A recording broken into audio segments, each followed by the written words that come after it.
Well, hey there everyone, and welcome back to UTubeFoundry. I'm Richard, and what we're going to do in this short video is we're going to talk about the 4 things that can kill your channel really quickly. So, without any delay, let's just get right into item number 1. Okay, the first thing that can cause you to kill your channel is actually something that can also get you in trouble with YouTube, and that is buying subscribers and buying views from third parties. Now, there are businesses out there that propose that if you pay a fee, they'll get you to that 1,000 subscriber hump, or they'll get you to that 4,000 watch hour hump so that you can be monetized. Well, I'm going to tell you, don't do that. First of all, the YouTube algorithm is set up to detect that kind of conduct and behavior. They can determine when you've got, for instance, an individual from a particular IP address just subscribing to channel after channel after channel after channel. That's usually a suspect subscriber. They can tell when they've got people watching videos one right after the other constantly nonstop because it's on a playlist. I watched a video where a young lady was complaining that YouTube had shut down her channel. And what you find out as you watch the video is what she had done is joined a Facebook group with a lot of other YouTubers, and they had all agreed to set up a playlist, put all their videos in the playlist, and then overnight while they're sleeping, just run their videos constantly. Well, YouTube's going to pick that kind of thing up. Yeah, they got a lot of watch hours, but YouTube said, that's not what we're going to allow. They'll not only stop it, but they'll shut your channel down. So you do not want to engage in that kind of activity. Look, the way to build your audience is organically. Put out videos that your audience is going to like. Put out videos that the algorithm is going to say, hey, people like this video. They're watching this video. We can show a lot of ads on this video because people are watching it from beginning to end. And so those are the kind of things you want to do to build your audience, to build your subscribers. So it's something that's sustainable and long-lasting, not something just blips overnight and then drops back down. So number 1 thing, never, ever buy subscribers or viewers.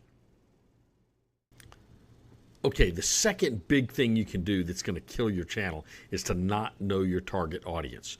Too many new YouTubers go out there, and the first thing they do is they start filming something because it's something they like. They think because they like it, their audience will like it. In fact, they don't really even know who their audience is because they haven't sat down and thought about it. So think about, who are you making your video for? What is it they're going to want to see? And what kind of content is going to turn them on? So one thing to do is do some research ahead of time.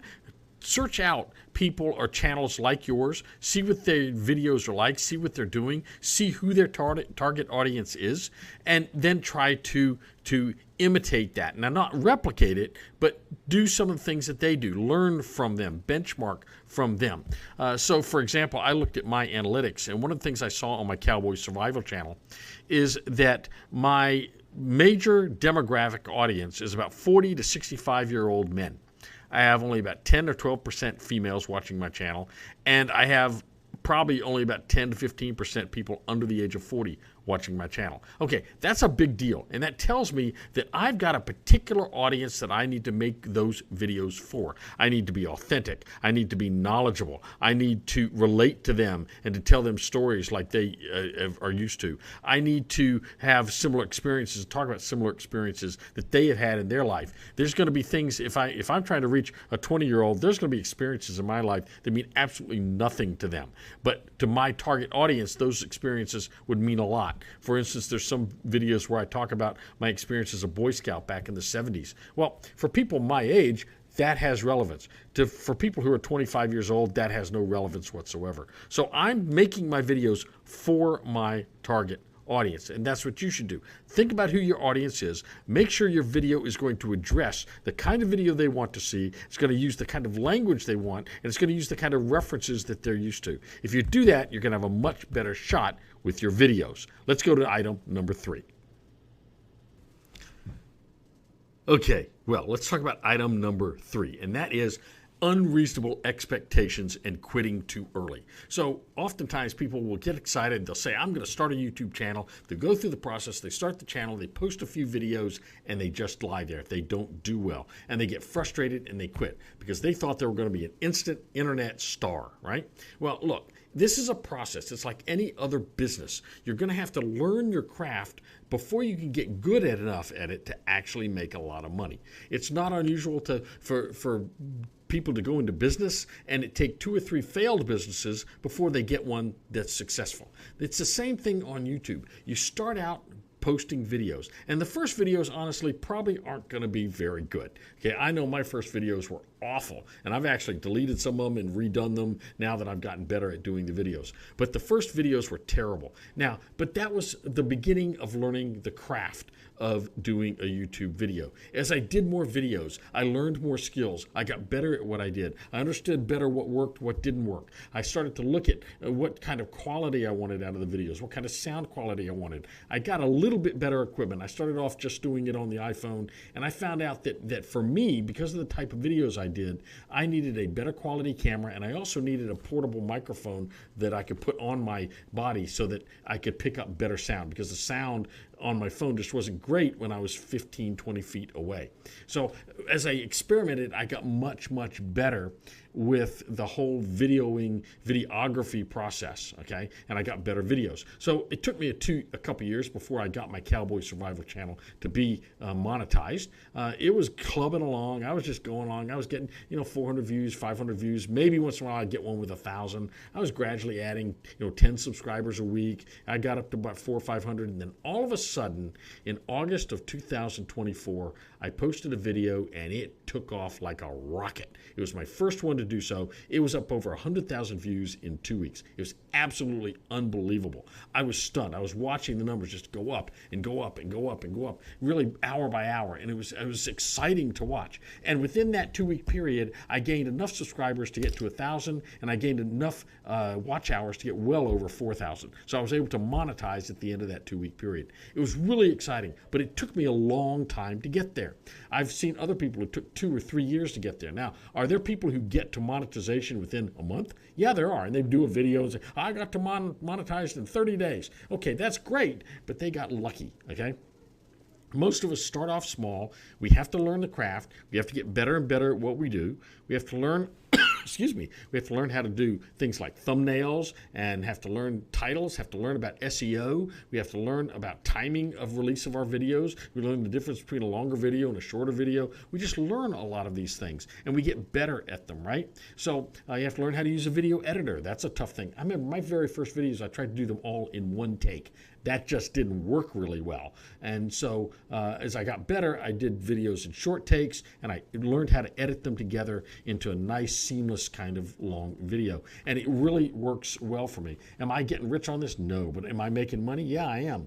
My Cowboy Survivor channel is monetized, and I do receive a check from YouTube every month. And that's really kind of exciting for me. So the lesson here is, don't have unrealistic expectations. Don't expect to go from 0 to 100,000 subscribers in a week. It's going to take you a little while to get there.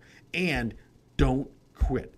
The most important thing is, do not quit. Keep plugging away. If you want to make this thing successful, if you want to make it work, don't quit. Just keep doing it on a regular basis. A video every week, a short maybe or 2 every week, and get those videos up there, get those views up there, get those watch hours up there, and the subscribers will come because of, as I said earlier, you want your growth to be organic. So the 2 lessons from this particular part, the 2 things you don't want to do: don't have that unreasonable expectations, and don't quit.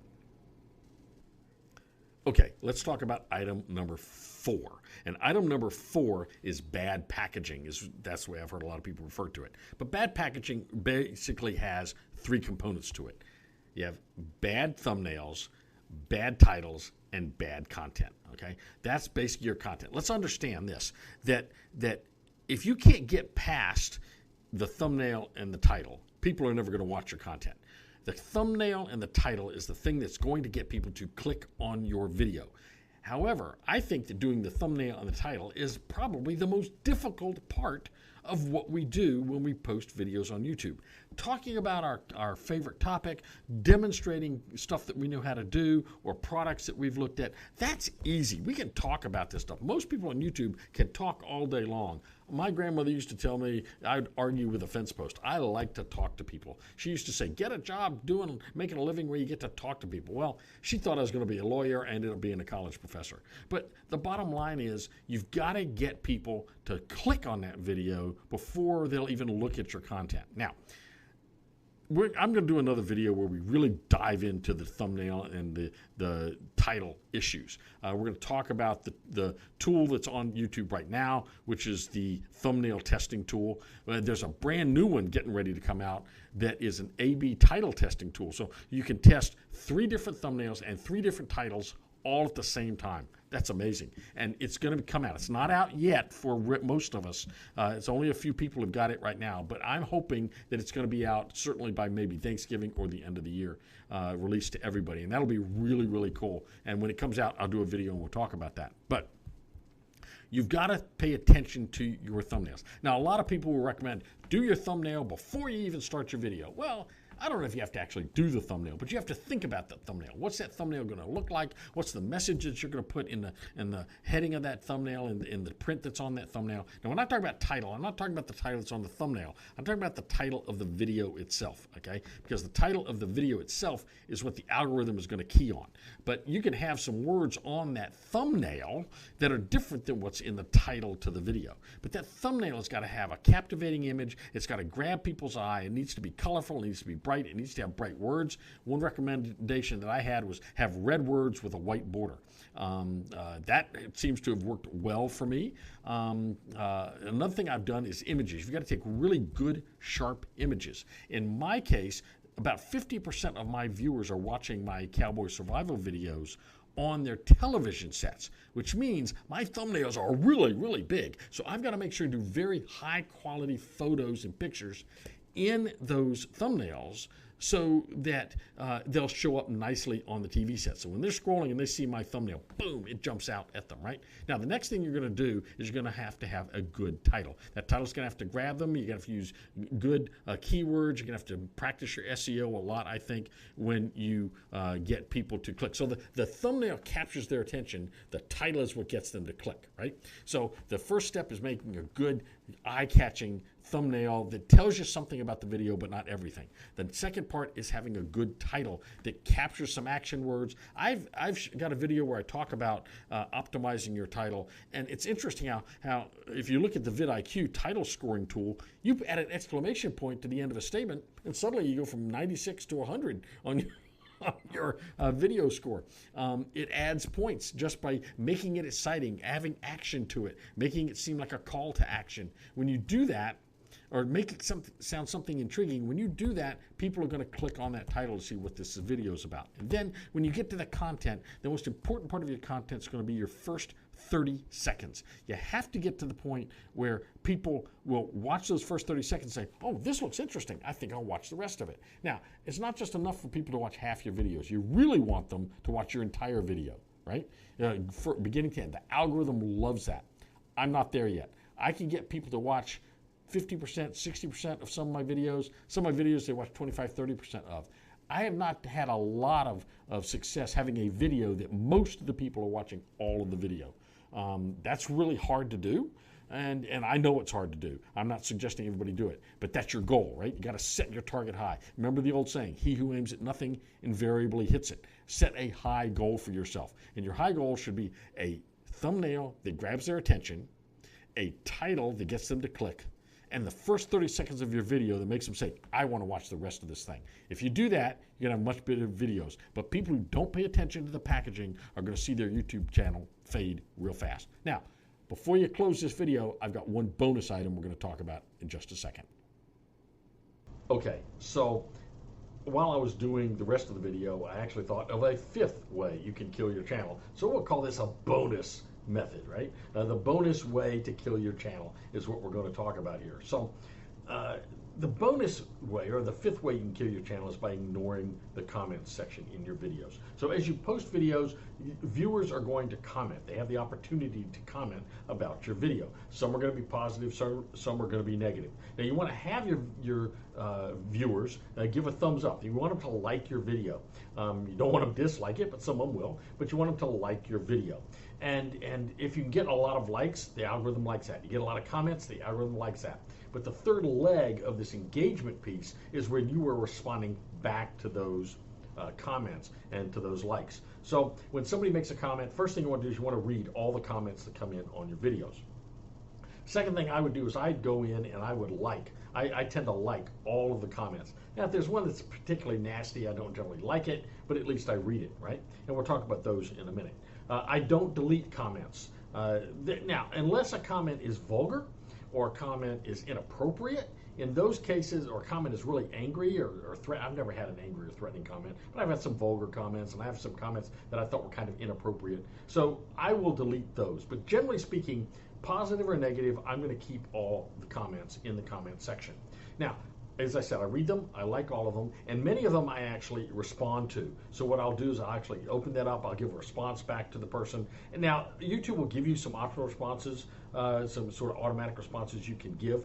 I like to type in my own responses, that's just sort of me. I've been able to gain some friends, I think, through this process where I've communicated back and forth with people and we've become, I guess, internet colleagues or whatever you want to call it. That's kind of neat, is you build a community, and that's part of this engagement process within YouTube. You want to build a community of your viewers. You want the viewers that are going to like your stuff, they're going to keep coming back to your stuff that you're going to go watch. There becomes this community of people that are watching each other's videos and learning from each other. That's a really, really cool part of YouTube, and you want to encourage that kind of back and forth, I think. So there's nothing wrong in your video of encouraging people, giving a call to action, to asking people to make comments. Maybe they're going to critique your video. Maybe you're going to ask them for suggestions. Maybe you're going to ask them what kind of experience they had with the product you just reviewed. Those kind of things, what they thought of a movie that you watched, depending on what your channel is about. But I think all those things are good ways to improve your engagement. The best way I've found is to actually respond to comments back and forth. Now, you're going to get some bad comments, right? So how do you use those? First of all, I read the comments, and it's really great when you get a comment that says, I really enjoy your videos, they're really entertaining, keep up the good work. That's encouraging, and it really keeps you, boosts you up and helps your ego. But I also like the comments that offer critiques, because I read those, and those are going to tell me things I did wrong, things I said wrong, maybe bad habits. I had a bad habit at one point of saying a lot. And hopefully I've gotten rid of some of that, but it's still in some of my videos, and it really irritates some people. I sometimes use the wrong word. I'll say a sentence incorrectly, or I'll speak in incomplete sentences. And people will catch that kind of thing. Sometimes I'll just say something factually wrong, and I have to correct that somehow in either a comment or somehow. You can't go in and edit the video, but you can certainly make a comment and pin it to the top of your comment. Say, at minute 7:28, I made an error such and such. Okay, you can do that. But I also want to know, what kind of things are they telling me that I can learn from, where I can make my next videos better?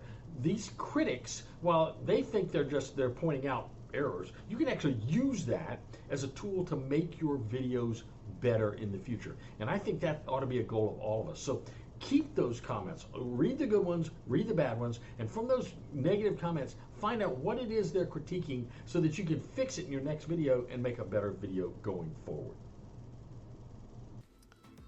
Well, there you have it. My take on 5 things that can kill your YouTube channel. Hopefully you're not doing any of those, but if you are, maybe this pointed out something and you will stop doing this thing that's going to do damage to your viewership and damage to your channel. I certainly am not perfect. I've made a lot of mistakes. I've got some videos that done well. I've got some videos that just went out there and laid there and did nothing. Okay, that happens from time to time, right? We'll do a video on what do you do with a video that tanks. Do you delete it? Do you leave it? What do you do with it? But we'll do a video on that at some point. But hopefully this was helpful. If you have any suggestions or any comments, any things that you think would kill a YouTube channel that I didn't mention, by all means, put it down there in the comment section. Wait a minute. There's that call to action I was talking about, right? So put it down there in the comment section. In the meantime, if you like the video, click that like button, and we'd love to have you subscribe. Hit that notification bell so that you'll be informed the next time a video is released. In the meantime, we'll see you real soon on UTubeFoundry. Have fun on YouTube.